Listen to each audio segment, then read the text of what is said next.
Yeah, I'm Scotty Palmer, managing partner at Approach Advisors. I'm a licensed CPA, over a decade of experience in accounting and finance, where I help businesses optimize their cash flow, strengthen controls, and drive profitability growth.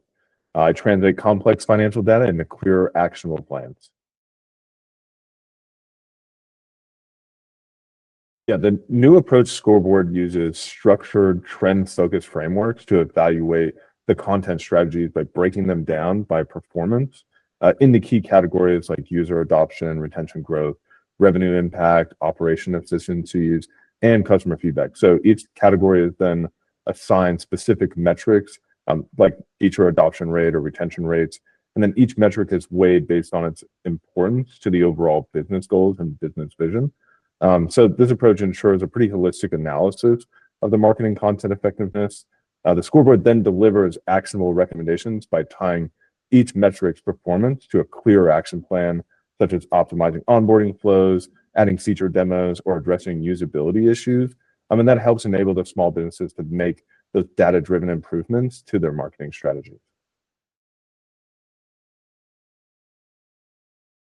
So advising and consulting serve very different purposes, but they're pretty complementary of each other for small business. So advising is definitely more long-term, relationship-driven, service-focused. That's ongoing guidance, risk management, strategic planning. And so what we do as advisors is helping businesses prepare for future challenges, leveraging our deep expertise and data modeling to tailor those recommendations to their specific goals and needs. And then consulting is typically more short-term, project-based. It addresses that pretty immediate, defined problem.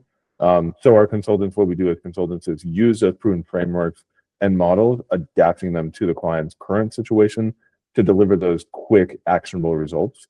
So both services are customized to each business by understanding those unique challenges and goals and the industry context of what industry the business is in, and then developing those solutions that are practical, measurable, and then align with what the business's vision and operational realities are.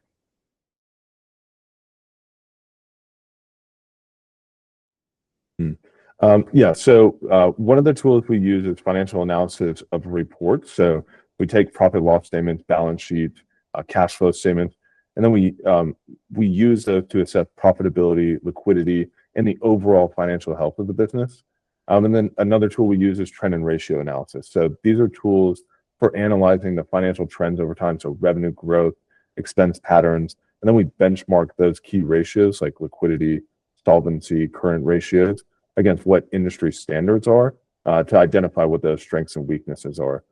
So for capital access guidance, we help prepare the necessary financial documentation and the analysis to help support the loan application or investor pitches to ensure that the businesses are well positioned to be able to secure that funding. We assess operational efficiency through a combination of not just quantitative, but qualitative analysis. So we use process mapping and benchmarking that evaluates the current workflows and then comparing them to industry best practices to identify where those bottlenecks and inefficiencies are. And then we use key performance indicators or KPIs, where we track metrics such as deployment frequency, cost per unit, cycle times, and that really helps measure the operational performance of the business. And then we come up with actionable recommendations. So implementing targeted changes such as process automations, resource reallocations, or maybe tech upgrades. And then we monitor those improvements through the regular scorecard reviews to see how they're matching up. And then we use continuous improvement where we are gathering feedback and then iterating on processes to ensure that the efficiency improvements are sustained for long-term gains. Yeah, this one's kind of loaded. So for business exit planning, there's several strategies that are recommended. So you have early preparation. So this is where you want to begin planning pretty well in advance of selling the business off or transferring it, so that you can really maximize the business value and address those operational and financial gaps that we might have found before.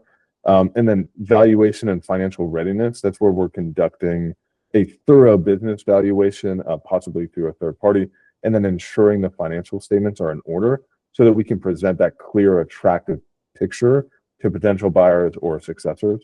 And then we have the exit options. So this is where we're going to explore various exit routes, which include selling the qualified buyers, passing that on, passing the ownership on to family, key employees, into a trust or estate, or possibly even merging with another business.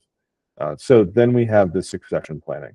So in succession planning, this is where we're developing and documenting the succession plan. If you're passing it on to the next generation, a spouse, a trust, something like that, which also includes the training and transition period post succession. And then we also have the tax and legal planning. So what we do is we'll work with legal and tax advisors to structure that exit in a way that minimizes your liability and also maximizes your after-tax proceeds. And then the final one is execution support. So this is where we're actually helping you and providing you with hands-on support through negotiations, due diligence, and the transition process to make sure that the handover is smooth and the continuity of the business is in good standing. So those are kind of the approaches that we take to tailor each one of those to the business's goals, the owner structure, and even the market environment or type of industry that you're in, to make sure that we're ensuring the exit strategy is aligning not just with the businesses or your professional objective, but also your personal objectives and goals post-exit.